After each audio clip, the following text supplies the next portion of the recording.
At the start of the pandemic, I was tasked to lead the supply chain for PPE for FEMA, HHS, and DOD. Was in the situation room doing the briefings. And I'll tell you, all of us wanted to fire Fauci. Everybody wanted to fire Fauci. But if we had fired Fauci then, they would have focused on that, not on the issue at hand.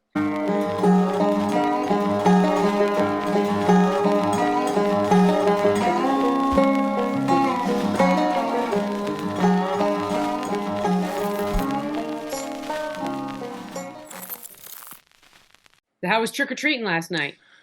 Oh, it was fun. I set up a little exchange system. So I got a bunch of dollar bills and I traded my daughter for her candy. So it went pretty well. It went better than I thought. Yeah, it's just that was several fold actually. For one, we don't want her eating all that sugar, but secondly, honestly, we're even though we live in a great neighborhood, great part of the state, it's like this fentanyl stuff just terrifies me.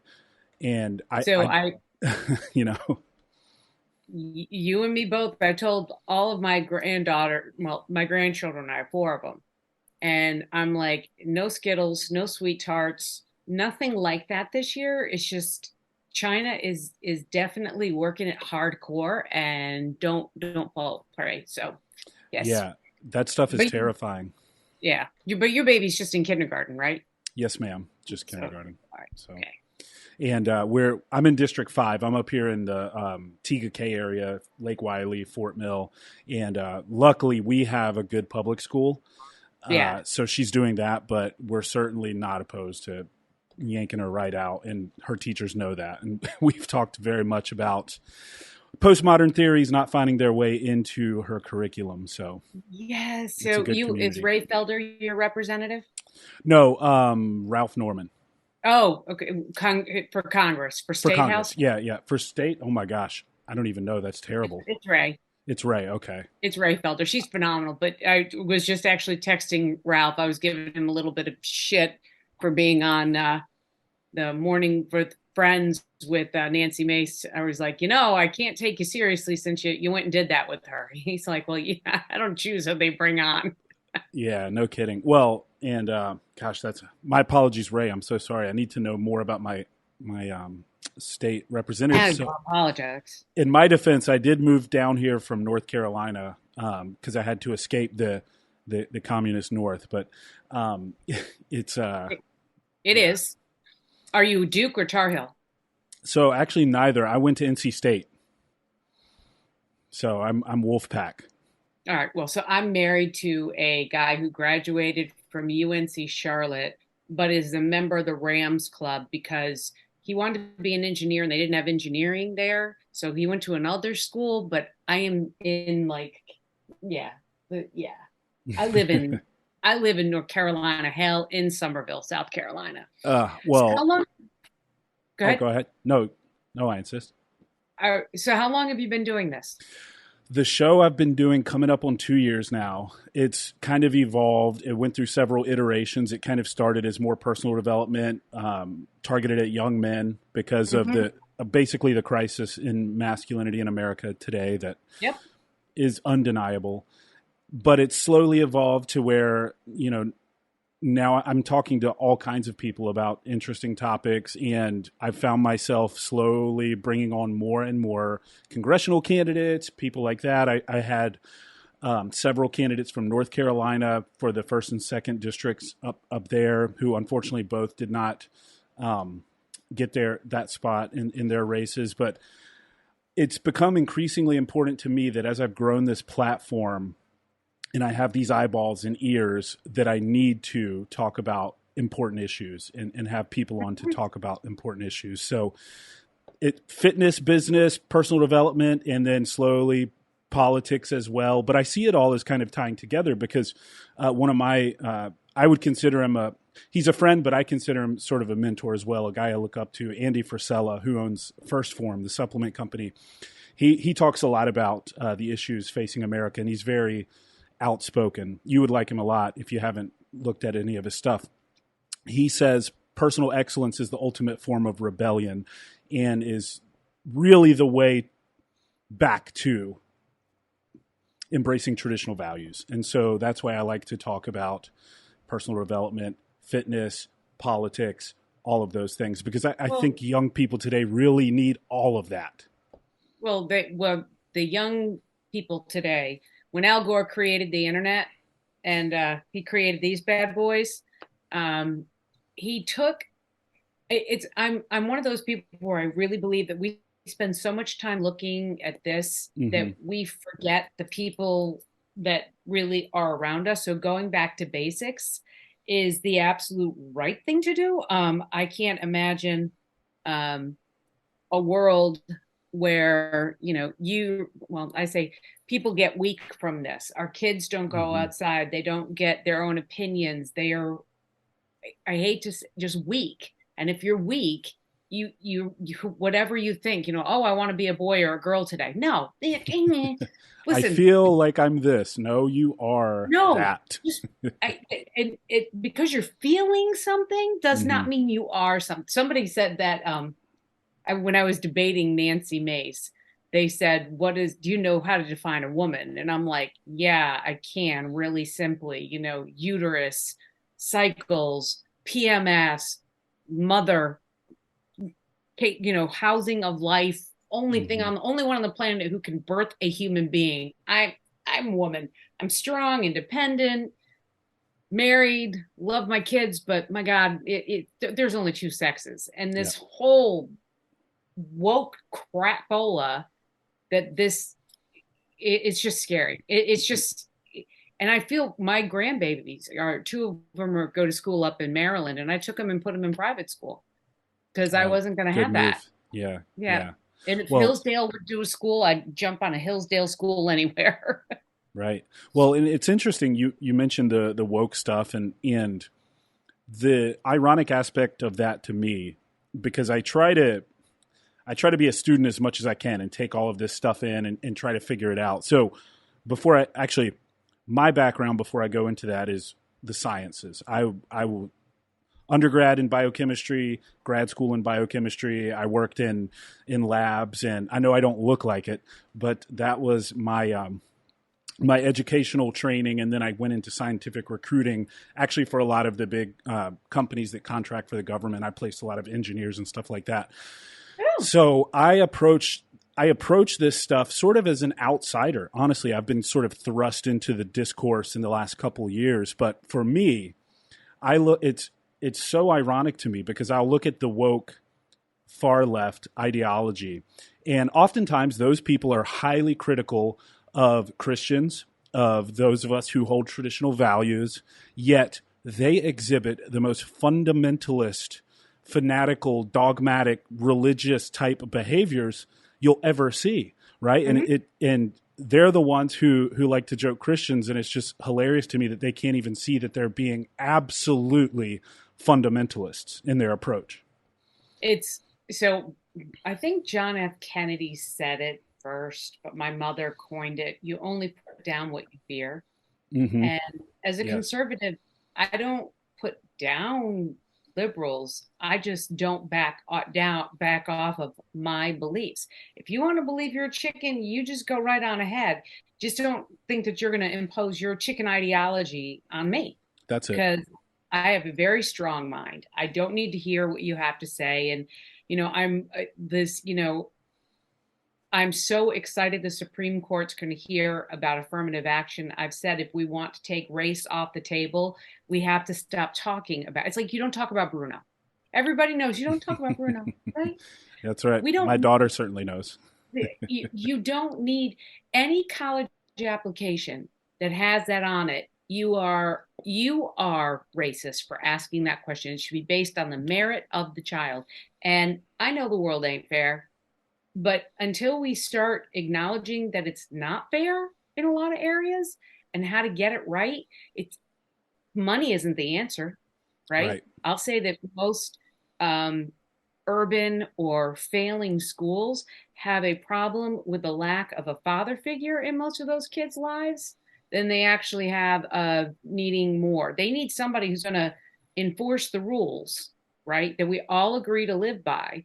And they don't have, that mom and dad. I mean, the nuclear family the extended family, we as creatures, as mammals, we are tribal. We like our people. We like to be around our people. And we were multi-generational until after World War One. And that's just right when they started into it. I mean, it's not like the this ideology has come out of nowhere. It's been floating out there for quite some time. We've just been asleep at the wheel. I think Exactly. most of the hippies of, the Berkeley generation Woodland, God, why did I say Woodlands? Woodstock. Woodstock. Yeah. They took that ideology, and to me, and this is one of the things I struggle with, right? White elitists who think that by saying, yo, Black Lives Matter, that you actually care about Black lives. Right. And it shouldn't be all life matters, Well, period. and not even that, Katie, even further, those same elite whites oftentimes go protest in black neighborhoods and destroy them, thinking that they're doing good, and then leave. Right? It's a lot of these spoiled teenagers who grew up in elite liberal households, and you're going to love this. So I actually went to grad school at Berkeley. Ooh, Don't I know? I know. I It won't go was there. honestly, it was one of the biggest red pills I ever could have taken, because I got there. So I told you I was the sciences, right? So Yeah. I'm not into any of this sociological stuff at this point in my life. I'm just going there because it's the best for my program, and I got a fellowship through the National Science Foundation, which I have my qualms with them now too after all the issues we just went through with COVID. But I get there and I'm like, these people are insane. They're so out of touch with reality. I mean, I was like a fish out of water in that place, not just because I look completely different from all of them, but it was just insane to me going to school there for my PhD. It was So wild. when I was the chief information security officer for the Department of Defense, and I was that during the Trump administration and through some of the Biden slash Obama administration, Obama Part 3. Um, and the you would think that of any place in the world, wokeness wouldn't have occurred there, and it did. And I was like, seriously? Like, this is the Department of Defense. We don't care. Like, when you take the oath, they Right. don't ask you what's your gender, what's your What's your sexual pronouns? orientation, what. Well, they ask you your pronouns now. Let me tell you, and I couldn't do it. Wow. They're like, you have to ask someone's pronoun. I'm like, no, I'm a ma'am. That's all. Well, if ever there were an environment where meritocracy was incredibly important, you'd think it would be defending our nation. No. Right That's now, I'm so, that's and I terrifying. don't know what you want to do the podcast about today. Cybersecurity, politics, how politics are inside. Like, you, you tell me what you want to go down, because there are so many things wrong with all of it. I mean, it's just went through a thing of um, the the National Institute of Standards and Technology want to rate people and give them awards, and there's a diversity in cybersecurity award. What the hell is diverse in cybersecurity? Like, Right. Well, so to answer the question, we can take it anywhere. There are a lot of really hot button topics right now that I think would be great to discuss. I just realized, though, we jumped right in. I think because we both care so much about this stuff, we didn't even introduce you. So, really quick for the listeners, Katie, if you could please introduce yourself in just a few sentences, and then we'll jump in. okay, so I'm Katie Arrington, former Chief Information Security Officer for the Department of Defense, two-time congressional candidate, and one time, 2 terms as a state house representative in South Carolina, a subject matter expert on cybersecurity, but more than that, a grandmother, devoted conservative patriot, pro-life, pro-God, pro-guns. I'm the one Biden warned you about, MAGA enthusiasts, which people don't understand is not necessarily, I do love Trump, but it's make America great again. And Ronnie Reagan said it first, folks. It's not, that's what we need to be focused on right now. So very nice to meet you on the computer screen, although I do have you on I am an Instagram follower. Yeah. So you are a domestic terrorist then, if we ask the current I am. I'm administration. so excited. It's an honor to speak to a real terrorist. So That was since you actually my nickname in high school. really, well, I'm Lebanese, Italian, and Polish. And back in the day, there were no, so think about this in the 70s, right? I was Lebanese and living in Washington, D.C., and my father was the briefer to Carter on oh South wow, American communist activities. And I lived in an environment where parents would come up to the playground and say to other children, "You can't play with those girls." Because we wow, had the terrorists we had the hostages at that time, right? yeah, that's So right, that's right. I was like, Oh my gosh. I was like, what do you mean you can't play with me?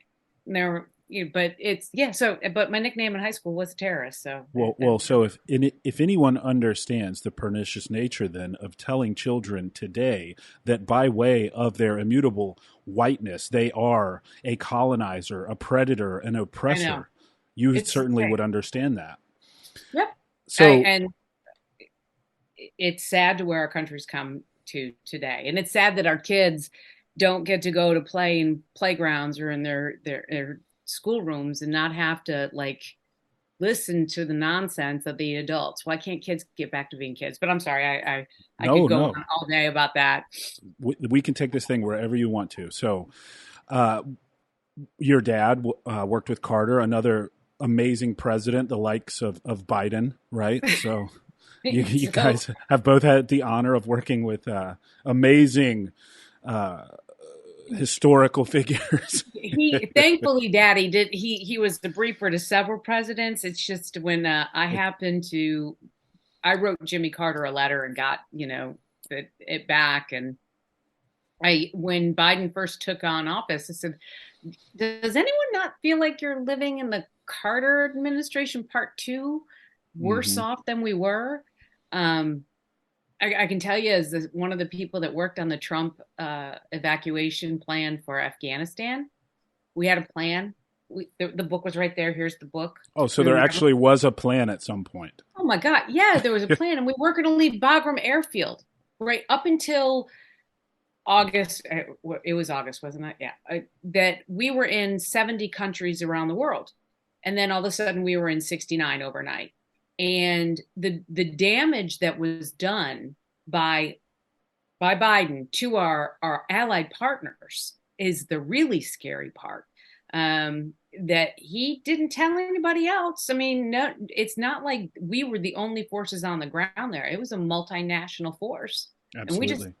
we put people at risk. Thank gosh for the Pineapple Express, and it is literally the way. I mean, we had to get my translators out. I mean, it was absolutely ridiculous. But this president, I don't even, when they had Trump derangement syndrome, and people like, he's not my president. And I would always say, like, I couldn't stand Obama, but he was the president and I had to respect him for it.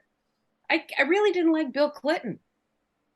He does have a je ne sais quoi. I mean, he walks into a room, you do kind of go, oh, there's Bill Clinton. He shakes more now than he ever did, but yeah, but I can't Well, I'd in shake good after living with Hillary for decades too, I think.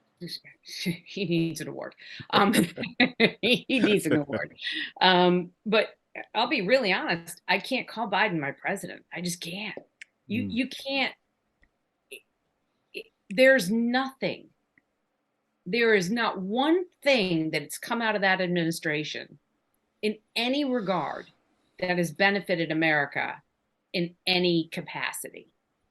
And it's just, and they thought giving the stimulus checks would cinch the deal. Listen, that's why Section 8 housing has been failing for years, right? right. Unless you work for something, you don't understand the value of it.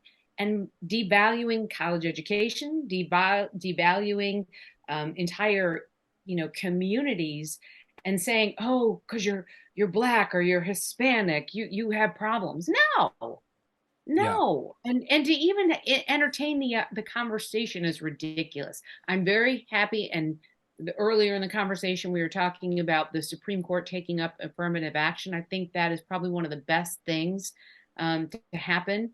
We should not discuss race.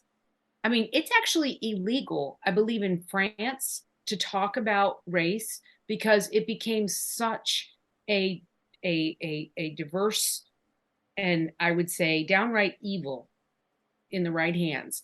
We're all human beings. We all have one heart. We all, I believe, we all come from one God. Um, we have a mind of our own. We have our own hearts. We have, this doesn't mean much. I think what's more critical to what's happening in our country right now is the lack of family units. I couldn't agree more.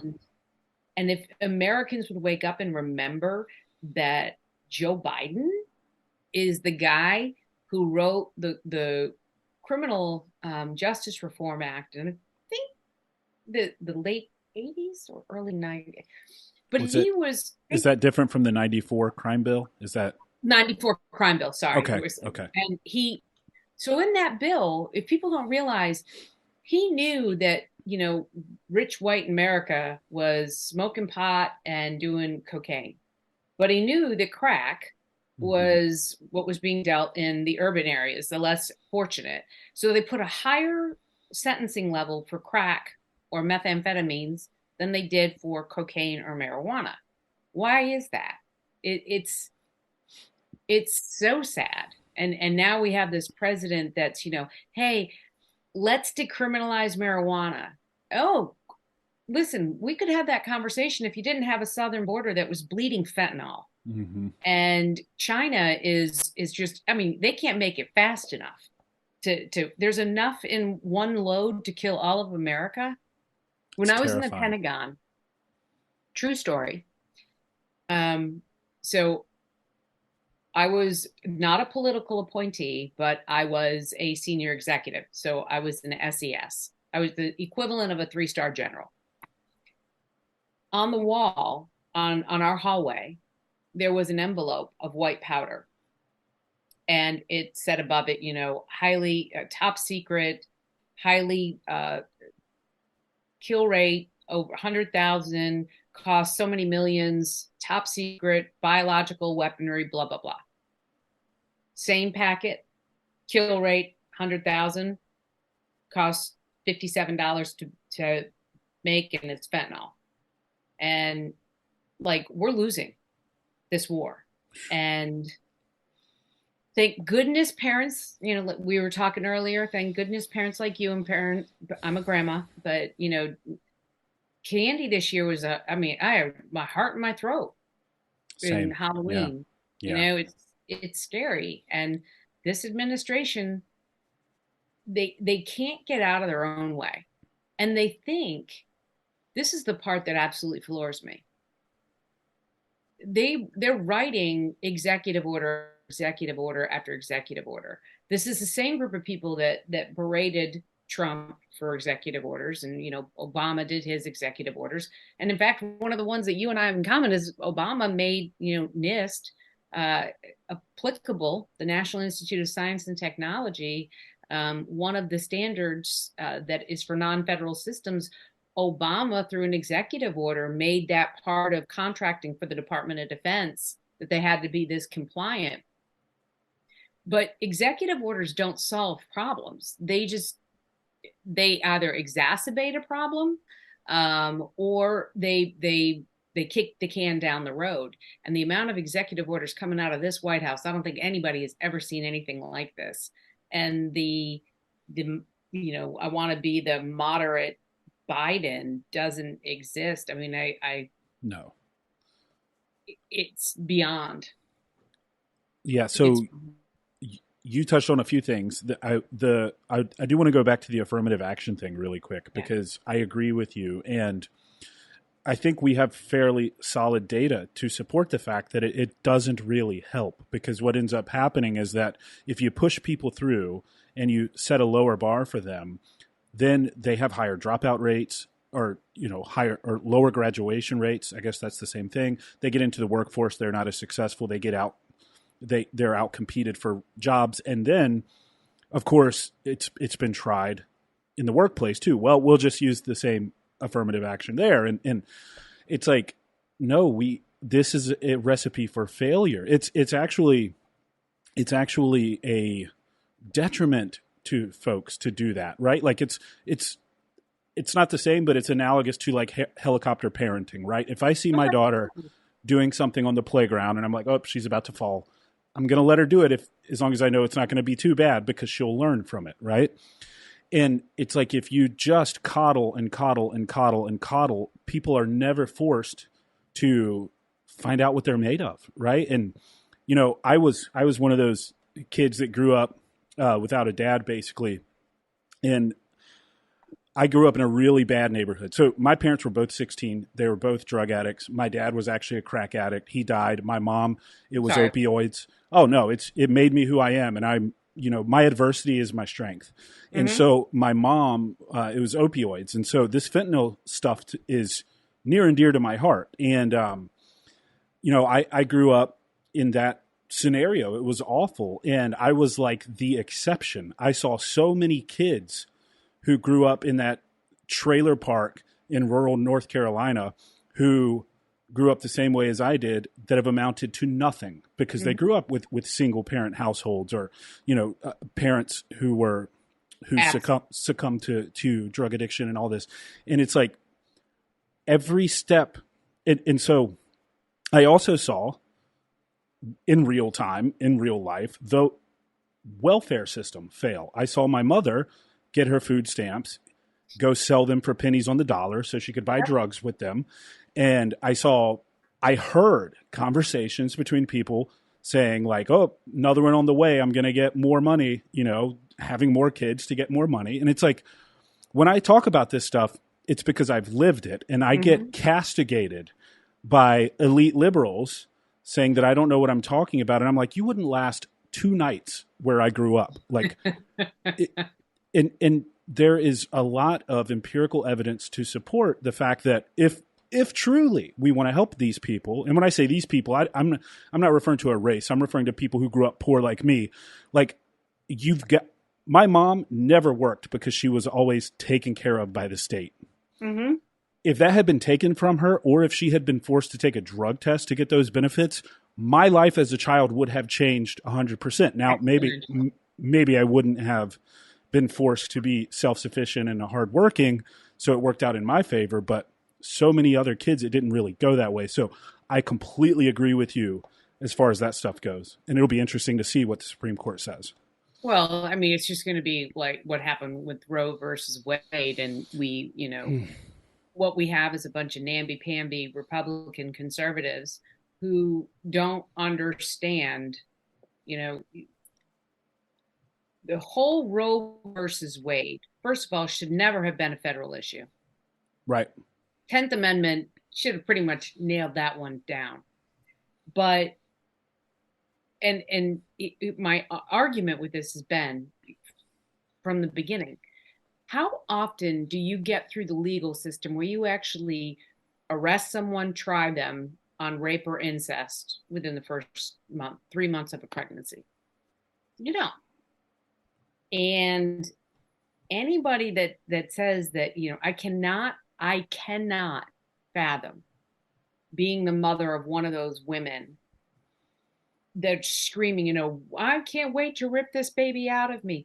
What evil, sick mind are you? And then the one today, I think on The View, Anne Hathaway, and said abortion's another word for mercy. What? I Wow. just I hadn't seen that yet. I'm like, mercy? What's merciful about it, right? When we have parents, this is the part that floors me. We have an entire multi-billion-dollar business for people who can't get pregnant, to get pregnant, or to get a baby, to adopt a baby. We have years-long waiting lists for people to get babies, right?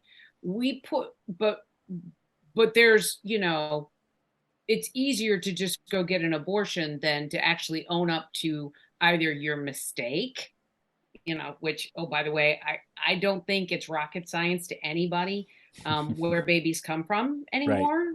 It used to be. I We mean, didn't stop having that talk with our kids. I remember I was in eighth grade, and I had to get the permission slip to go through sex ed. And I already gotten my period at this point. I'm like, the gig is up. I kind of know what's up with this one, but my still had to get the parent's signature on it. Right. I cannot for the life of me understand how, number one, our state, our senators failed the heartbeat this latest go around. I mean, they're supposedly working on it, but that's a bunch of namby-pamby Republicans. And when I beat Mark Sanford, and I proudly beat Mark Sanford when he was running for Congress, I take that as a badge of honor for every conservative. If I had not taken Mark out in 2018, he would have been the only Republican that would have voted to impeach Trump over the Ukraine debacle. Wow. I changed history because it was a partisan impeachment, therefore it had held no merit. Now we all look back and everybody's like, oh, I wish we had a mean tweet right now. Well, if you read the original transcript from that Ukrainian phone call with Zelensky, he was calling to President Trump was calling Zelensky to applaud him on, congratulate him on his win, and tell him that the Biden administration the Obama administration had been giving them the wrong kind of aid, that they needed military strength, not blankets, and that he was going to change that, but wanted to know why he stopped the special process. It wasn't holding aid back like Biden did. Yeah, while he was vice president. Right. But it's you look back and all of the conspiracy theories and everything that everybody put out there, right? It is mind-boggling to me how the other side right now does not see how much hypocrisy. They didn't care a bean when Kavanaugh's life was threatened. They didn't care a bean that when Maxine Waters stood out in front of the Capitol and said, if you see a Republican in a restaurant, if you see them, curse them out, whatnot, get them out of there. Nancy Pelosi a couple of weeks ago said she wanted to punch Donald Trump and that she'd go to jail for it. I mean, I don't know about y'all. Didn't Nancy Pelosi's daughter applaud when Rand Paul got attacked? I believe so, yeah. A lot of people did, unfortunately. It was I'm just grotesque. It's like, people, what is wrong with you? And if you, one of the things I laugh because in my previous career, and even now as doing what I'm doing, when you live rent free in someone's mind, and Trump is they literally just put Trump in all of their minds. They have given him more power than anything else. When he was president, he didn't have as much power as they have given him now. Yeah, the way I look at it is, if I can, in this case, by way of existing, elicit an emotional response out of you, then I have leverage. Exactly. It is odd. It's wild how much people freak out, and it doesn't matter what the issue is, and it doesn't matter what the platform is. If you talk about anything political and you make any counterpoint to something the Biden administration has done, immediately someone's going to come, well, Trump, blah, blah, blah. And it's like, he's not president. We're talking about the current administration and how it's affecting our country. Mm-hmm. But you're absolutely correct. It's always this retroactive whataboutism, right? Like, well, Trump did blah, blah, blah. And it's like, that's the past, man. Stop living in the past. And by the way, you're wrong, and here's why. But so you're wearing a shirt, Just Work. Yes. And I know that's your motto. And I'll also say that that's Trump's motto, right? Man maybe sleeps 3 hours a day, if you're lucky. If you're lucky, from those of us who worked for him, that's lucky. And then Biden's awake maybe 3 hours a day. It's the inverse. Biden has been on vacation more than he's done anything. I mean, the puppet masters in the White House. I mean, you got to give Obama credit. He said it right when he was leaving office. They said, "Would you ever be president again?" He goes, "Only if I could do it in sweatpants in my basement." So he's not necessarily in his basement. He's in Martha's Vineyard behind his 17-foot wall. They're being president while poor poor Joe just walking around looking for somebody to, for his wife to tell him where the Easter bunny dropped off his Christmas presents. I mean, it's just Talking to dead people. I see dead people. I mean, he really. You remember that when he was like, I forget her name, but Oh, the she had died. congresswoman. Yeah, she was a Yeah. congresswoman who had died, and he's like, "Where is she? Is she here?" It's like, oh my gosh, No, man, this is the leader of no, the free world, no. Jackie's not here. No, right? she is. Jackie, You yeah, have a problem. yeah. But it's just it's everything that this and we were talking about it, and I think it's one of the more important things. Politics is, and people, it's like you don't want to talk about politics. You do want to talk about politics. You want to talk about, you should want to talk Hmm. to your neighbor about politics.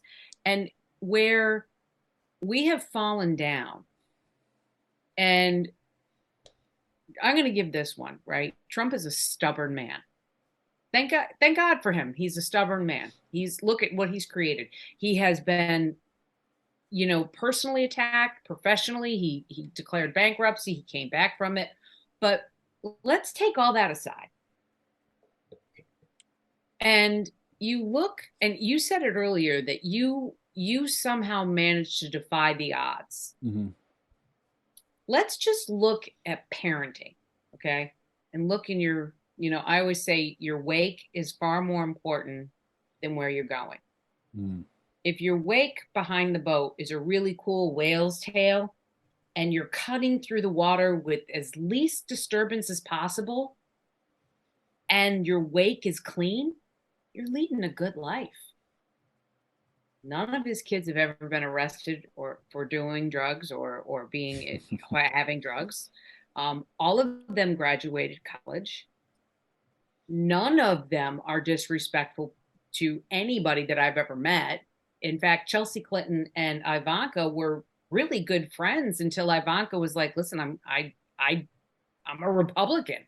Um, but you look at his family and you look at them, I would say out of all of the stuff that people hear about Trump, because I know him, there are a few people that surround him that aren't good, but he is good. Mm. He doesn't, and he's a New Yorker. And if you haven't met a New Yorker, they have no filter. I was, born in Virginia, Fairfax, but raised in the predominant years in upstate New York. And you don't take the New York out of anybody. It just does not leave, especially when raised like he was. It's just, you're a New Yorker. Hmm. Um, but as a president, I can't even put in the same ball. Clinton in his heyday probably could have physically handled the pandemic physically. Obama physically. Trump did it with ease. While he We, was also under attack constantly. every day. Yeah. I ran at the start of the pandemic, I was tasked to lead the supply chain for PPE for FEMA, HHS, and DOD for acceleration. So I was in charge of making sure that our adversaries stayed out of sending us counterfeit product or stealing our money. I was one to help source ventilators, the pharmaceuticals, did cybersecurity around Operation Warp Speed, did all of that, was in the situation room doing the briefings and whatnot. And I'll tell you, there are many, many things. All of us wanted to fire Fauci. Everybody in the situation room wanted to fire Fauci. But it had gotten so bad with everybody thinking that, if Trump disagreed with you, he fired you. Yes and no, right? When you were, pardon my French, stupid, and you are put in a place to make heavy decisions and you act like a 5-year-old, be gone. There were a lot of people that told Trump no. Don't get that twisted. That happens all the time. People look, I'm like, no. One of the things that we had to deal with it, so back to the Fauci, we all wanted to fire Fauci. Everybody wanted to fire Fauci. But if we had fired Fauci then, they would have focused on that, not on the issue at hand. And the Fauci, Dr. Bricks, the entirety of Zuckerberg, Soros, Bezos, all of them, and Jack, now that he's out of Twitter, trying to act like he wasn't a part of it, it was all this massive narrative to have you believe one thing. And in years gone by, and they've said the COVID there, I watch as the election comes, right? And I can, so I'm going to put a bet with you. I'm not a betting woman. My husband's a betting man, but I'm a betting woman. Here's what I see happening after November 8th. It's going to be a red wave like they have not seen in history, because this administration has got it so bad. The Democrats are going to say Republicans stole it. Okay, we all know that's going to happen.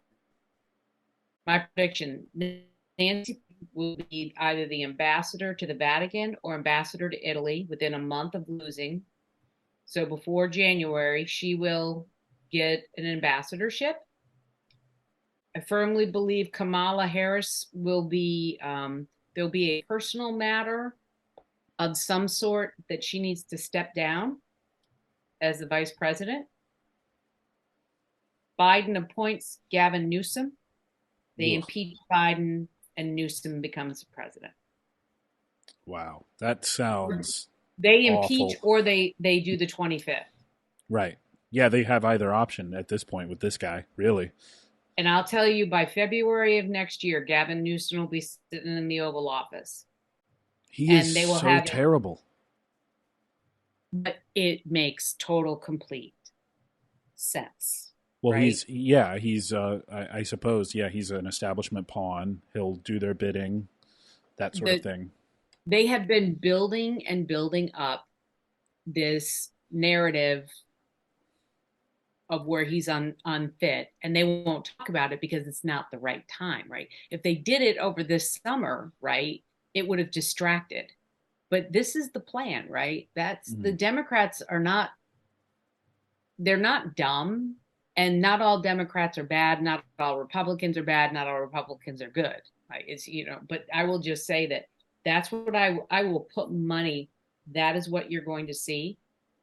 And if by chance, some odd chance, and it scares me that the Republicans don't do as well as they think that they're going to do, that there will be civil unrest that our country may not recover from.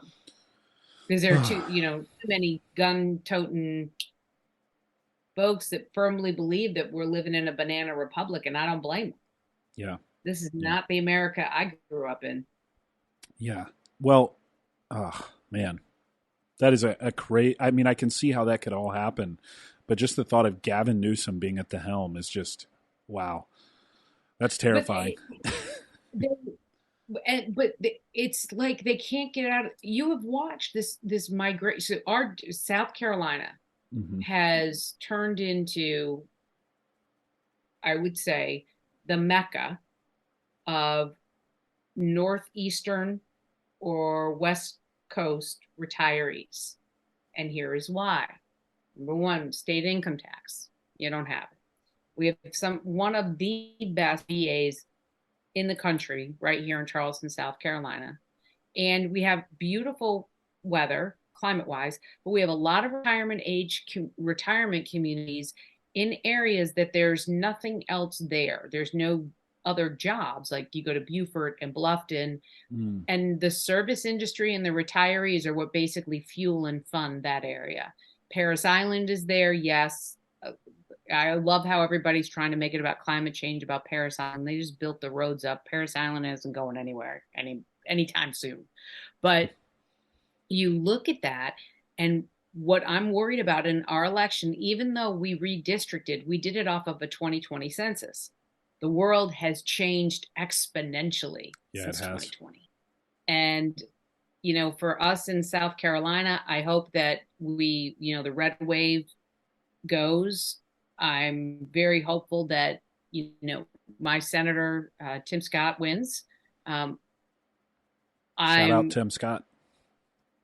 I've known Tim a long time, but I don't want to see him as a president.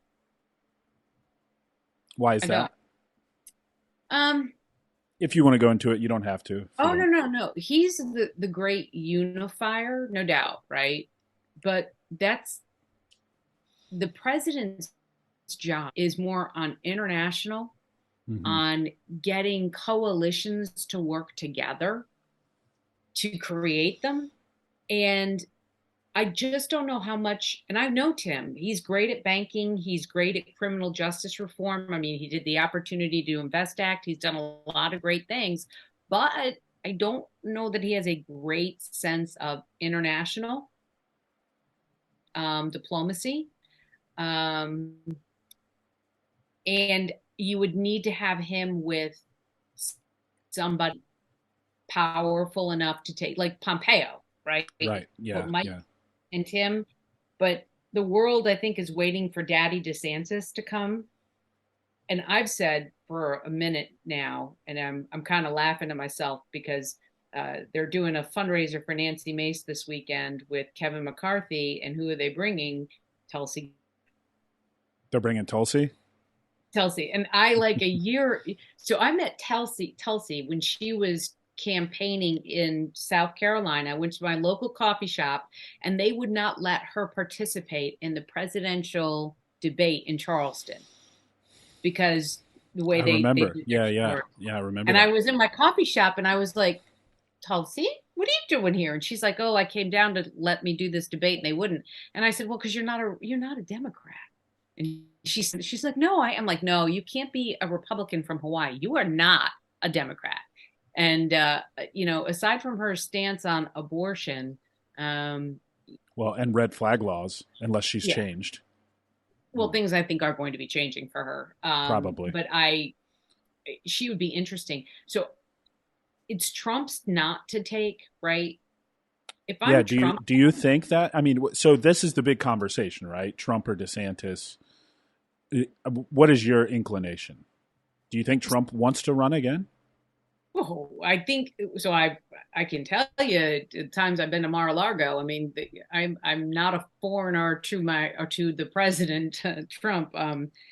I think that he was keeping the home fires burning for a lot of the conservative movement Hmm. since January. Um, I think the raid on Mar-a-Lago pushed him over the edge. Mm. I think that he would have been happy he loves being a kingmaker, and he is. He does. I mean, although he did endorse me twice. Um, the first one I lost after a car accident that I should have just stepped out. The second one, the deep state, they came to bail Nancy, the deep state came in to bail Nancy Mace out. I mean, they spent $6 million in 2 weeks Wow. to defeat me. $6 million in 2 weeks in a congressional primary. Um, and this is what your listeners, right? We need to send people to Washington. And what I'm the reason why Trump is because, and here's my analysis at the end of the day, and it means nothing just other than Katie Arrington's analysis. There's never been a politician who met their campaign promises like Trump. Nobody. Nobody has done it as good. Daddy DeSantis didn't make those when he ran the stuff that he's done. He didn't make those promises when he ran 4 years ago. Daddy DeSantis grew up through the pandemic. I mean, he military background, etc. Um, it's much like Tim Scott, though, right? So people are voting for Tim because they want him for 6 more years. They're voting for DeSantis because they want him for 4 more years. Um, you know, the other side could use that easily against them, as you just did this to go and do this. You didn't, own up and just say I want to run for. Um, but I think Trump runs. I think that the justification is there because I don't think anybody would have the financial wherewithal to go through everything that he's going through. Because remember, it's a Hmm. lot of money to defend all the stuff that's going on. And I don't know that DeSantis is ready for it. He might be. Um, Do you think he runs against Trump in a primary? no, I No. think it's If either going to Trump be Trump runs, and DeSantis bows out. Yeah. I well, think. I just don't see anybody having enough to out Trump, right? Yeah. It's who Yeah. he picks to run with. And I look at him and DeSantis, I look at him at now, like if you were to give me the like I call it my deck of cards, right? That if you were to give me a hand, the best hand that I could have, right, in my mind's eye, and it has nothing to do with this is not based on affirmative action, gender, but if you were to give me Donald J. Trump as the president, and you were to give as a unifier Tulsi Gebhardt as the vice, pulling that together, you had the Secretary of Commerce, Tim Scott, somebody who actually understands money and how to make it work, right? Or Mm-hmm. be at OMB, right? You put the people, Pompeo, you put him back as secretary, you put the people that in my mind's eye, those are great calls, right? And if Trump doesn't want to serve peace, but I don't see anybody drawing the crowds that he does and the allegiance that he has. And I think more minorities in this election are going to. I know for a fact I have been out campaigning for Duke for Congress to take out Jim Clyburn. I will do anything to get Jim Clyburn out of the state of South Carolina. That man has done more damage to the state, to his district, to his own people. It's scary, and they keep reelecting because they like we're supposed to vote Democrat because we're Latino or black or whatever you are. No, no, vote for Yeah. the candidate. But I just don't see anybody having the chutzpah. I love Daddy DeSantis. I love Tim Scott. I love them both. I think they're both great lead their own particular way. But Tim wanted to be a minister. I mean, I remember back in the day on Monday nights, you could go to, gosh, I can't remember the restaurant. It was a hole in the wall in DC. Trey Gowdy, Kevin McCarthy, and Tim Scott every Monday night had dinner. And the world was a different place. And, you know, I don't think Tim being a black Republican is, to me, it's not noteworthy. I think it's more of the fact of what, he's done more as far as banking and business opportunities and how to get the rural communities what they need, more so than anybody. But like he couldn't get the coalition to pass his criminal justice reform bill, which was a really damn good bill. Um, and he's a well-liked, well-respected member of the Senate. I don't think anybody can argue that Tim isn't a great senator. Yeah. I So agree. I just, and the other night on when he was standing up for Oz and he was, that this is America and we've got to stand up for our kids. And I mean, I was like, oh, okay. All right. I haven't seen that side of you before. um, yeah, it's been interesting. There are so many good Republicans right now. Just we need stellar Republicans. Yeah. Yeah, I We agree. need, I think everything we've been through the last couple of years has really galvanized a lot of people and it's I love it. A lot of people who maybe wouldn't have stood up in the way they did are now doing so, which has been fantastic. I mean, I think the pendulum always swings hard the other way, and that's what we're about to see with this red wave. And I've been trying to watch as many of the gubernatorial debates and all the other debates going on, and it's just the left, the Democrats don't really have any good people. I mean, it's really quite astonishing. Like Fetterman, I mean, my goodness, like the that was. Democrats are generally the ones who. So the Democrats are really good, and I'll use the word grooming candidates. It's Mm, not like Barack Obama. popped out of nowhere, folks. They saw him in school and they were Right. like, this guy's got There's a good one. something we need. Yeah. And we as Republican, well, me as a Republican, I can tell you that, there are some things that need to change to get really good candidates. I firmly believe in closed primaries. I'm waiting till after this election, and I've written several articles that I've waited to publish till after, because it should be that the only people who have any money in a primary should be the people living in the district. Period. Yeah. End of story. No outside money in a primary. Close the primaries. I think that until we overhaul campaign finance, you're going to get the same stuff, different day. Yeah. I mean, You know, your primary would have gone a very different way, I think. so there's no doubt. The deep state paid not. So in the end, I entered the race in February. Granted, Trump did endorse me, but I didn't have a ton of money coming in because I was running against an incumbent. But from February till June, I spent $26 on a vote. Nancy's and all in had to spend $96 a vote. Wow. Wow. And That is crazy. yeah. And what I would say, and when I took out Mark Sanford, remember that was the pendulum swinging the other way. It was the anti-Trump year, right? It Yep. was nay to Trump.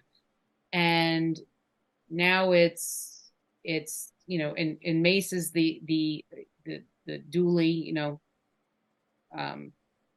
whoever voted in the primary voted to get Mace to be the Republican nominee. I just think that it's around the country. It needs to be that way. We need to stop taking the money out of the grassroots primary efforts and then do what you want in the general. I don't care, right? But at least Hmm. then you know who you're voting for, and it makes people do the legwork. Um, there are a lot of great people in Congress. I'm very, and there are Democrats that I'm sad. Jim Langevin leaving from Rhode Island breaks my heart. He is one of the strongest thinkers on cybersecurity that we've ever had. He's phenomenal. He's even keeled. But I look at people like Joe Wilson, like endorsing me because he wanted he to his thing. I want a true conservative next to me. I want to know that in the foxhole, I got right. That was his thing. Um, Ralph Norman, I mean, hugely in the short time Ralph's been there, has become a hugely influential member of Congress. You look at Jeff Duncan, and he has led, I think, probably the most evangelical efforts up there. You look at Womack, Elise Stefanik. I mean, we have some great, great members of Congress. Yeah, But I there would definitely are. say, from Joe Wilson's "You Lie," if everybody remembers the State of the Union with Obama, and that was our Joe, screaming "You lie, you lie." It was awesome. Um, but we need to get better candidates across the field, like people who don't want to go to do anything other than be a policy wonk. And like Joe Wilson, most people probably don't know Joe Wilson is one of the probably one of the predominant authorities on the European Union out there. And he has been he is very much for Poland, because, the GBSD, the Global Missile Defense System, lives on the border of Ukraine and Poland. Right. There's reasons why, right? But he's not flashy. He's not on the news all the time. He's doing the work, the Yeah. people's work. He's head down, working away, get We done. We need a lot more like that. And I think if we could just get more of that than the other on both sides of the aisle, people that really want to solve problems. Because I think, the Democrats realize this platform ain't going to work, right? that's not where we're going to go. It's They very should. clear. They definitely should realize. And you and I don't know how old you are, but I know I'm 51, soon to be 52. And we all, when we're in school and in our 20s and our teens, we come with the rosy colored glasses, and we all think the world should be fair and easy and awesome because I managed to skate through all my SATs, and that shouldn't be what held me back, and blah blah blah blah. And then you realize what the tax man starts to take, right? And then in your 30s, I say everybody goes through this thing. In the 30s, we're like, well, I'm a fiscal conservative, social moderate. Then Yep. by the time they're in their 40s, they're like, I've had it with this tolerance bull. I'm 40, 50 years old. I really don't care what people think of me. And now that's just stupid. And by the time you're about 50, 45, you're a conservative and you're a Republican. And the problem is a lot of these Democrats, when they get to this point, they're like, oh my God, I can't do that. I can't walk away. I'm here now. And you can't tell me they buy this load of Green New Deal BS. I mean, look at Joe Manchin. That poor guy held the country together for 9 months. He really did. And He he ate he so much really, I shit mean, for it. he's such an awesome dude too. I mean, I know Joe. He's really that good of a guy. And you're just like, he's not crazy. He's not, this is a bad thing.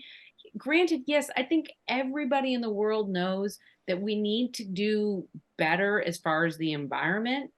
But when I say we need to do better, I don't mean us in the United States, The because we're world. probably Yeah. one of the better countries in the world. That's why the Paris Accord was such a bad idea. If China doesn't think anything about putting Christians in work camps and killing people because of their religious beliefs, which they do every day, come on, come on, we could Yep. do better, right? The Yeah. Green New Deal, if they don't care about their people, you think they're going to care about their carbon emissions? I don't think so. No. um No. that's why we China, got, India. I mean, it's just we're a drop in the bucket, and we've reduced our emissions over the last decade, oh and my they gosh, haven't. but the part of my job when I was in the Department of Defense was I was over the cybersecurity of critical infrastructure in military bases across the United States, um, and internationally. But you don't get much say so there because it's the country of origin. You're a guest in their country, but I can tell you the grid couldn't provide in the next decade enough energy for everybody to go green in driving vehicles. I think it's nice to say that, but I don't know. My daughter's active duty Army. Her and her husband are both active duty. Two kids. They just bought two. In the past 2 or 3 years, two cars. Those cars aren't going to be gone in 2 years. They're 5-year payment plans, right? Right. To think that there's something there, and that's where I think that here's my analogy. The Democrats that are in their 40s and 50s sitting in Congress know it's a bad idea. They're so afraid of the money that Nancy Pelosi could unleash on them Mm. that they would rather zip it. That's why I say primaries, get all PAC money, everybody there, and you will get true people who would stand up and go, Pelosi, you're crazy. But like with Joe Cunningham down in my district, he thought he won on his awesome talent. He won because when Katie Arrington got into a massive car accident and Trump endorsed me, Pelosi poured the money in. Mm-hmm. Kevin McCarthy has money, right? You got to look at the people who are making the parties work and getting their candidates elected for loyalty, not for individuality. Right. Yeah. That's Yeah. the It's part that kills. You remember I helped you get here, and for those people who think it really doesn't happen like that, it really does happen just like that. As a politician, I hate that word, but it does happen like that. And that's the worst thing and that's why, you look why Trump was so not successful in his first 2 years is because he didn't fire everybody. He didn't have an allegiance of people who he could say, "I did help you get here."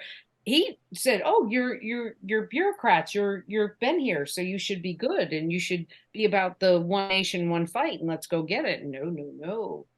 And that's why, I think if our country wants to get righted, we've got to get primaries, campaign, new finance laws for that. We have to get term limits, Yes. absolutely, that, and we have to amend the Constitution to do that. And we have to go to zero-based budget. And just like families, we've got to make some hard decisions. Not that I don't appreciate the fact in this infrastructure bill that we put a new ski slope in New Hampshire, and we did all this other stuff. None of it really went to infrastructure. That just absolutely floors me. But if we want to change our country, anytime you make a change, it's uncomfortable. That's the whole point of making a change. It's uncomfortable. You have to be made uncomfortable. And if Trump makes people uncomfortable enough to want change, then bring it on, right? That's why he won in the first place. Nobody wanted.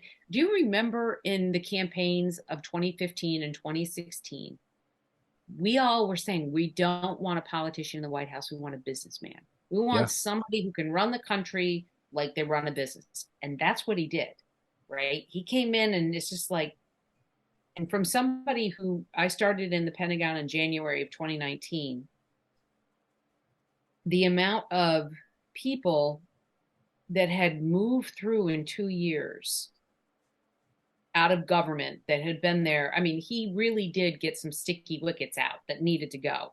Drained a Um, little bit of the swamp. didn't drain it enough. No, for And sure.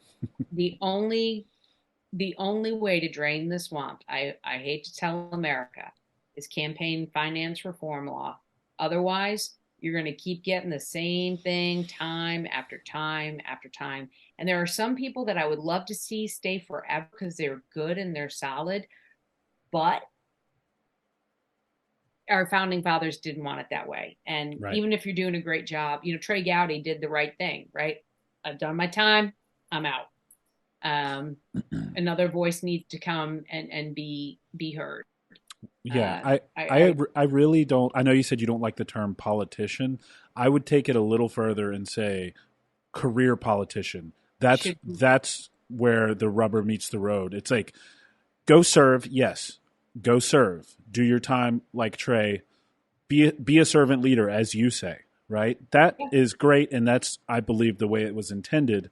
But making a career out of it, where somehow the most you've made is 200K a year or whatever, talking about the lovely Speaker of the House, and you're worth $100 million. That is not that is not how it was supposed to be in my eyes as just I a don't. civilian.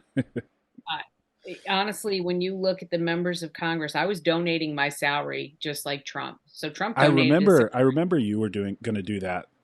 Yeah, Still that's was, amazing. don't need done doing it for the money. I sure as heck, and I really don't want to be famous. I would much rather go to the grocery store and nobody know who I am.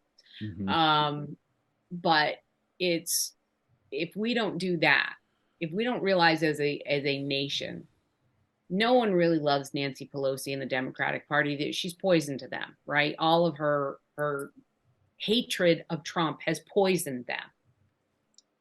Her and Nader, Schumer, they poisoned their own party. Um, we have to realize that there are some in our party that do that as well, and we need to just get rid of them. Let's go with some honest people who want to get something done. And this will be my last thing. I wrote because I know I'm over your time, but No, this you're is good. so when I was running in 2018, um, after the car accident trucked me to the White House. I was still in my wheelchair. I was pretty banged up. I don't know if I even have the pictures down here around. Well, over here, where is it? Yeah, I'll get it down. I've got my cast. I had broken both of my legs in the car accident and all this stuff. But Trump said, "Come to DC. I want to see you." So I'm in the Oval Office. office with Trump. I'm actually in the Washington, the yellow greeting room. I'm sitting in the chair Gorbachev sat in, and the Dalai Lama has sat in. I'm in the yellow chair, and I'm sitting Wow. there talking to Trump, and he's like, what can I do to help you with your election in 2018? And I said, well, there are two things, sir. First, I'm standing by you because I believe in what you said about lifting the ban on offshore drilling. But my opponent's beating me up and saying that I want drilling in South Carolina. Now, I've done all the homework and I know there's no oil out there, but could you maybe give me a reprieve? And he goes, well, if I give you a reprieve, I have to give Florida a reprieve. I have to give Georgia a reprieve. And no, and I'm like, all right, I'm going to lump it up, okay. Because I stand by what he did. And he did the right thing. It had nothing to do with us. It had to do with the Gulf of Mexico. It had to do with China drilling for oil 201 miles off of our coast Mhm. and selling it back to us. And we needed it. And then the second thing I said, well, I really think that if you take my comprehensive immigration reform plan, it would change the game. And he's like, what is that? You have a comprehensive. I'm like, oh yeah, I figured out how we do this, right? We can't survive without migrant workers. We need them. Farmers in South Carolina, you may not know this, but to have a migrant worker work for them, they have to sponsor them, they have to feed them, clothe them, and provide them health care. No other industry in America are you do you have to provide that for your employees but the farmers. Totally screwing those guys over. But I said, in the declaration, I mean, in the Constitution, and I happen to have my copy here because I'm always in it. Um, if you go, and I even have it highlighted, I see it. okay, it's Article 1, Section 9.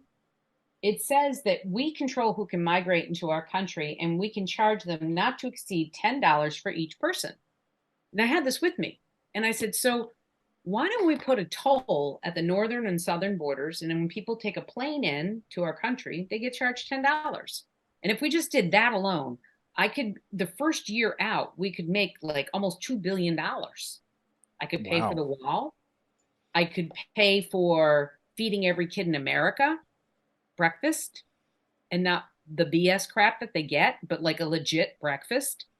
Um, we could I had a migrant worker plan. Anybody from Central, South, Latin America, we can mirror their systems.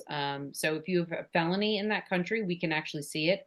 So I said, you get a pilot program from the Defense Production Act because it is to provide something for national security that doesn't currently exist. And a toll booth at the borders and setting that up would be a proper use of DPA funding. You then would get the money from the tolls. You would set up a cloud-based system so that instead of the cartels getting all this money for sending people through the border, you've closed the border, but a migrant worker can walk up. If you can prove that you do not have a felony of record in your country of origin, and we were doing DNA testing to prove that children were legitimately their parents, you for $250 can get a 1-year work visa, and your spouse or your partner can come in and your children, but you're all going to get a 19-digit number. And to register your kids to school, you're going to have that 19-digit number. And to get medical care, you're going to need that 19-digit number. And to work, any small business owner could download the app, verify your number, peace. And with that $250, we teach you about banking, US banking, why you need to know, because illegals carry cash. Hmm. They're the most, I would say, victimized segment of our society, right? I want to teach them English because that's my language and they should know how to speak English in a way so that when the police are trying to tell them what the law is or they get in problem, they understand. So for Right. $250, you come into the country for a year. You can work wherever you want as long as you don't have any records. You come on in, more the merrier. Not a pathway to citizenship, and you can't vote. And Trump says to me, "What are you doing?" the rest of the day. I'm like, well, this is the first day of the continuing resolution when he was shutting down the government Yeah. in 2018. And I said, you have a really busy day. And he's like, I have Mitch McConnell and Paul Ryan in the Oval Office, and I've got Mick Mulvaney in there, Larry Kudlow, and Peter Navarro. I need you to go in and tell them. So I walk in I get wheeled into the Oval Office, and Paul Ryan automatically sees me. He's like, oh my gosh, you're Katie Arrington. We've been praying for you. Can I give you a hug? And I'm like, you sure can. I said, come on over and give me a hug, even though you endorsed Mark at 5 o'clock on election day. And he's like, oh my gosh, that's so funny. And Trump's like, yeah. I tell him this whole great big plan. And Trump's like, this is a great idea. We could build the wall. We could create security. We're not turning people away. We understand people need to come here. And then we can start dealing with the revenue that she's talking about. We could actually start with like actually deportation of people, or maybe setting up some kind of better system. We could fund Customs, Border Patrol, ICE agents, like it doesn't come out of taxpayer dollars. Hell, we could even pay for the Department of Immigration, because I still to date, I don't understand why as a U.S. citizen, I pay for a Department of Immigration. I'm here. I don't want to pay it. That's a good Shouldn't that point. be the people immigrating paying for it? And Paul Ryan, he goes, ah. And this is where, me as probably why I'm not in Washington as a congressional member, is because Paul Ryan looked and he goes, that's really a complicated issue. And I said, I don't know, Speaker. You're Congress. It's only as complicated as you make it. Who wouldn't want this? Who wouldn't want this to be there, right? We're not saying the people that are trying to get asylum can't come here. We're not saying the migrant workers looking for a better life can't come here. We're just saying that they're going to have to do it the legal way. Right. And Trump was like, this is why we need her. We need her for this. Like, any problem you give me, I'm going to give you a solution set that we can make work. There isn't a Democrat in the country that wouldn't say that's a really good idea, considering the cartels are charging tens of thousands of dollars and trafficking children and narcotics and everything else under the sun, M13 gang members for $250. Hell, Nancy, how many people could Nancy Pelosi personally sponsor for $250? So, but that idea, that plan still sits, right? I wrote that whole legislative package up. And what I'm afraid of, and for your listeners, is that people think that on November 9th, the world is going to change because you voted in Republicans' House and you may get the Senate. But unless you have 2/3 majority in the Senate, you can't overturn a presidential veto. So what are we really going to do? And Kevin McCarthy, I've been saying this, you're making this commitment to America. What is the commitment that we're making? I don't see a way to change the way President Biden is not authorizing permits for drilling on our own soil, right? So Right. I don't see us having that kind of power to do anything. That's why I say to folks, like, we've got to be prepared and passing really strong legislation out of the House and through the Senate. The president can veto it. We need all the vetoes possible in 2024 for whoever runs. But know that your life, if anybody is promising you it's going to get better, this trajectory we're in, this downward spiral, it doesn't stop unless we stop the fuel bleed. We're going to be out of diesel before the end of the month. That is so crazy. The maritime industry will cease to function. You thought supply chains were shortage now, you ain't seen nothing yet. And until that president makes a decision to say, I'm going to have to go back on and use our own energy, I don't see inflation coming down. I don't see the recession starting. I don't see any of that happening. We'll probably get, we know one Supreme Court justice is going to bail in the next 2 years. God help the rest of them. Hope they stay alive. Clarence Thomas, you just keep fighting. But this is my challenge, right? The commitment to America. Well, what is that commitment, right? Newt Gingrich had a contract with America. And I've talked about that, when I was running my campaign. I started back in February saying, here's the commitment that we need to make, right? We need only to do oversight and bring legislation that we know that president is going to veto. Otherwise, don't waste your time. Just don't. They're not going to do anything about it. Right. And, start bringing people accountable. I think we definitely should impeach Mayorkas. I think we should impeach Secretary Austin. I think we should Oh my court gosh. martial Yeah. General Milley. I think that there are things that we should be doing, and I don't think anybody would fight on the Mayorkas issue. No. Gosh. So awful. But other than that, I just keep for your listeners, keep it real, right? The world Mm-hmm. isn't going to change November 9th.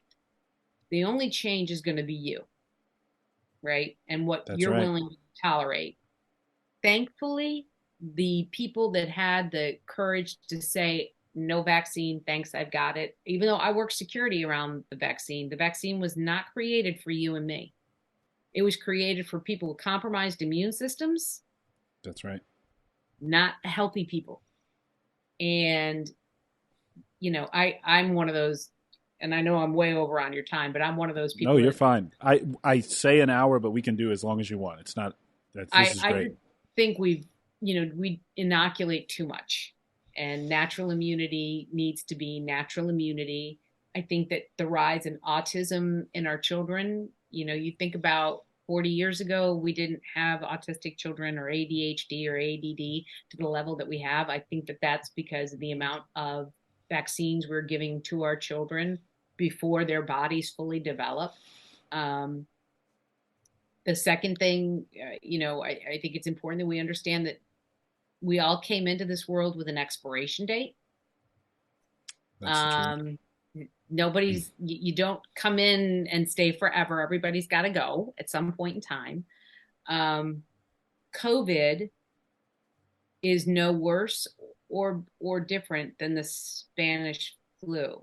So think about this. The Spanish flu basically wiped out half the world, and we're still getting a flu vaccine how many hundreds of years later. COVID is going to be around. It's the new flu, right? And for my thing, yes, you and take this one. Yes, it was created in the lab. Yes, it was done in Wuhan. Yes, it leaked. Was it leaked purposefully? That one will be history will determine. But if you look at the Chinese 100-year plan,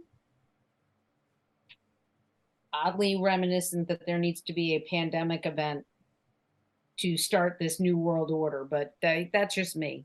Um, I think that if we as Americans wake up and we start doing the things that are important, and that's treating each other respectfully, regardless of political party, I think that if we start and that and you can eye for an eye it all day long, but it starts with you, right? Mm-hmm. Just it starts with you. And there have been many people in my life who've come up and told me 90 ways from Sunday how stupid or wrong or my opinion was the complete, I was heartless and whatnot. I'll debate anybody. I will listen. Not likely you'll change my mind, but you could. There are things that you could change my mind on. But screaming at me ain't going to change it. Threatening me isn't going to change it. And the left is, the That's what they do. the View. That's all they do. I mean, Ted Cruz was epic on the View the other day. I was just like, Yeah. that guy, like Stacey Abrams still hasn't conceded. She still thinks she's the governor, but that's, oh no, she conceded. She conceded. Hillary can never concede. Hillary, are you sure? Because Hillary still talks about the stolen election. No, she's It's already saying that the Republicans are going to steal 2024. She's I'll be already voting. saying it. I'm all for, but you look at the rest of the world and they kind of they went through this in Europe when they did the free borders, and then it got really bad. Like everybody's like, this was a bad idea. No, not a good idea at all. they had race as a big issue. If World War One, two wasn't enough, right, to get everybody to go, we don't want to talk about race. When you look at what they're doing now, and you look, and I hate even to mention his name, but Hitler did the same thing, and Hitler said something that just, if you have the mind of the youth, you have power and the control, and we have to take our youth back. We got to get our kids back. We need to tell them, listen, yes, you're important, but you're not so important that you're going to change your gender. Okay. You're not so important that this whole thing of, the great resignation. If you would spend more time worrying about how to provide for yourself, you'd have less time to worry about who's on Facebook, like LinkedIn, Instagram, or Twitter bashing you. If you're really concerned about how you're going to feed and clothe and shelter yourself, you might be least occupied. Kids in college are always going to be idealistic. That's their job. But once you get out, like, how many those people that go around, and I can't think of his name, that he does, the interviews and ask people questions like, how many states are there? Oh yeah, like there's a few guys who do that, but it's like the man on the street style stuff, and it's insane, the basic facts that young people don't know. What country is Hawaii in? Yeah. But hey, Biden didn't even know how many states we had the other day. No, it's 54. Yeah, you did. I didn't even know. It's crazy. I was looking around like, where do we, and people said stuff about Sarah Palin when she literally walked out of her back door. She's like, I literally could see Russia out my back door. Was not a joke. She could see Russia, but yet she got crucified. Biden, there's 54 states. Yeah. I'm calling for Jackie, a congresswoman who's dead. That's okay. It's not a problem. He says Iraq instead of Russia, and then he says, "Oh, it's on my mind because my son died there, and his son didn't die in Iraq." Like, I know. Oh, I know. It's wild. I just sit back. But this is what, we have to be the grown-ups in the room and just tell that 20-something-year-old, listen, I appreciate your thoughts. I appreciate your need to express them. I was 20-something myself. I was a young mother. I married young, but what I really need you to do is tell me how you're supporting yourself to support your own ideals. Because I know what I've paid in taxes last year, and I'm tired of it. Yeah. A lot shifts once you have to start doling out taxes. It really makes a big difference. Your world is switched upside down 90 ways from Sunday. Now, you see, when you had your daughter, didn't it floor you? Oh my gosh! Yes, that, and just my. It was this odd sense of, oh my goodness! I've created this human. I've brought this human into this world. Now I damn sure have to make sure it's the best world I can. That responsibility is on me now. Like, she's here. She has to live in it. It was this. Just I tell people all the time, like buddies of mine who don't have kids or are currently trying to have kids, whatever. I was young and idealistic, and then I got a little older. So I built and sold a company, did a few cool things, and I thought I knew what life was about. Then I became a parent, and then I really knew what life was about. So when I was running, and why I'm so passionate about all the stuff I am, cyber, politics, and whatnot, it's not. And this, I think the same thing, right? My life is made. I'm 50. I'll be 52 soon.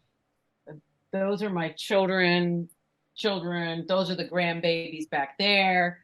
Yeah. Wow. Four grandbabies? Yeah. This is an older picture. There they all awesome. are. They're 4 under 5 now. So they're Irish twins. Both my daughters made babies 9 months apart from each other.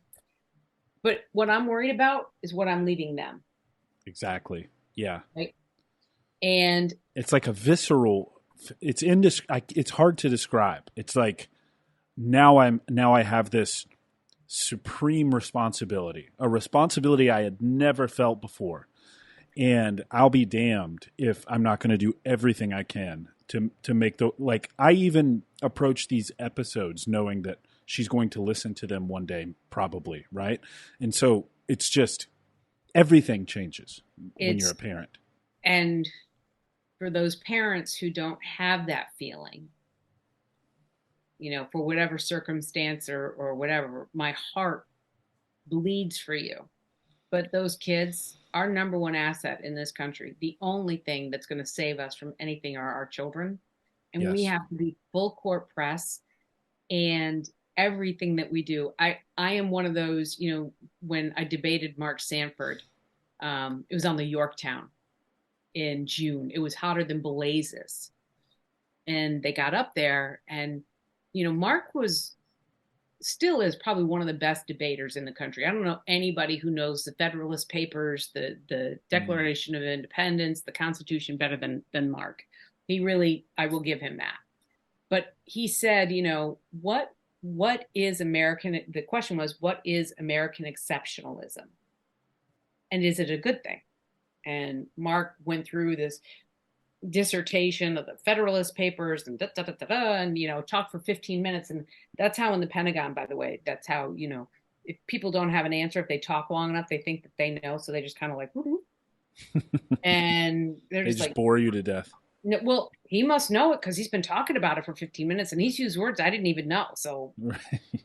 he must know what he's talking about.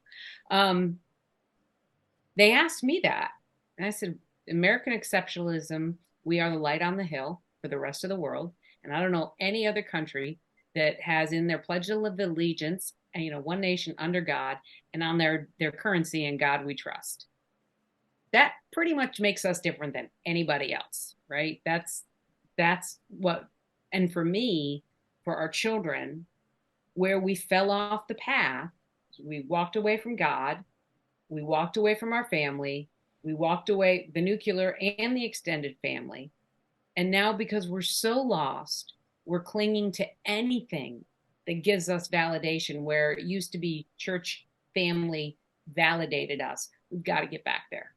Yeah. And there's just no, I don't know if, biblically, if, we're in Revelations or whatever we're doing. But my thing is, I really want my 4 grandchildren to graduate high school. I didn't ever get a college degree, so kudos on you being a doctor. Well, so I started a PhD program that I did not finish, so I do not have that. And I honestly, it was basically being fed up with the academic elitism and all that crap. So yeah, I Well, I went started and didn't finish a PhD. I went to more colleges. I was a military wife and a grunt wife at that, an E3 in the infantry. So when we moved every 2 to 3 years, I would restart school all over again. And back then they still don't take your core, like the core credits. All the So if you go, credits, yeah. yeah, there's not reciprocity in that. So I've taken accounting 101 9 times. 9 times. I have more college credit than a doctor. Well, you know accounting, I'm sure. I do. I do. I know it very, very well. Thank God my husband balances my checkbook, though. Because I do like to shop. But we've got to get back to the groundwork that the country was founded on.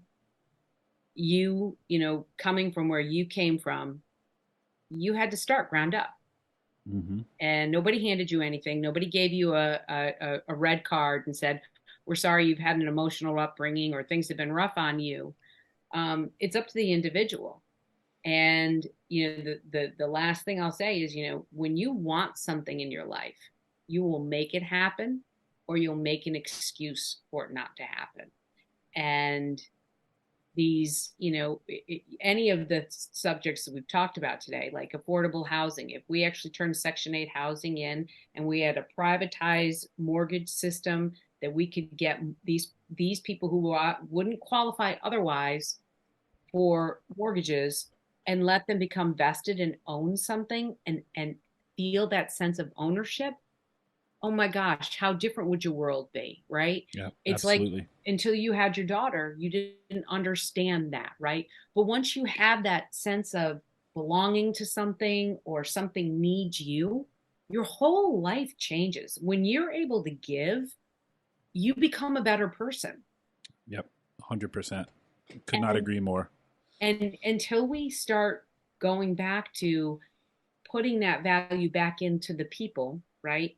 Into them, really putting the value into people, we this isn't going to change.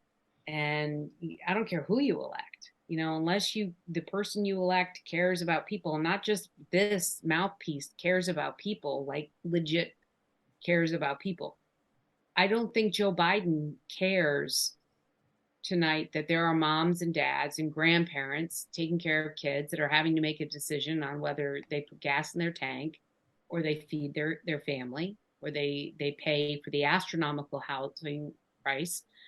um, I don't think you're a US president today and you're watching, Nancy Mace was debating Annie Andrews 2 weeks ago, and they both are standing firm on, marijuana is a good thing. And that same night, two teenage boys in Somerville died from fentanyl laced marijuana. And it's not the conversation our country needs to be having right now, right? We have drug problems. My mom was an opioid abuser. She grew up on, she was a woman of the 70s and 80s, and they gave opioids like, cotton candy Like, back then. yeah, absolutely. Got addicted and never got off of them. We have to take our country back, and it's person by person, and it's personal responsibility. Just work. Do your work. Do you. Don't worry about anybody else. Do you, and do you for all the right reasons, and the world will change. The world will change. Look at the change that you have, as one man, have made in your life. Think of all the people you've employed, all the lives you've changed. Now your daughter's life, one man.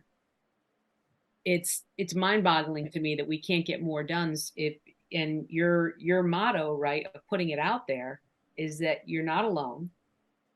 Work hard, and it will get better. It will That's get right. better. That's right. Well, Katie Arrington, I think that is a perfect place to end this. I greatly appreciate how gracious you've been with your time, and we have to do it again. I'd love to have you back sometime. You have a lot of great things to say and a lot of great messages, I think, especially for young people to hear. What you want to say something? Oh, I was going to say, bring me back after to make sure in January, February, if my bet. Oh yes, yeah, we have to do that for sure. The last thing, just really quick, and I know we've gone long, and Long. I apologize if you have something else to be doing, but just what are your future plans as far as politics go, or anything? You So, think you'll run again or no? oh yeah, I Yeah, don't, I don't see me not I like it. I like the confidence. Oh yeah, in my head not to get things right. But in the meantime, right, I've been real busy trying to get the defense industrial base secure. I haven't stopped. The primary was over. I went on a couple of vacations with my husband, but other than that, I've been up in DC helping negotiate, work with the NDAA, the National Defense Authorization Act, and doing my best to help reshore our supplies. And no, I'm sure I'll run again. I am keeping my mouth quiet until after November 8th. Then we'll all hear right. from Lady Arrington again. Perfect. Well, I appreciate your time once again. Everybody listening, until next time, keep your minds free.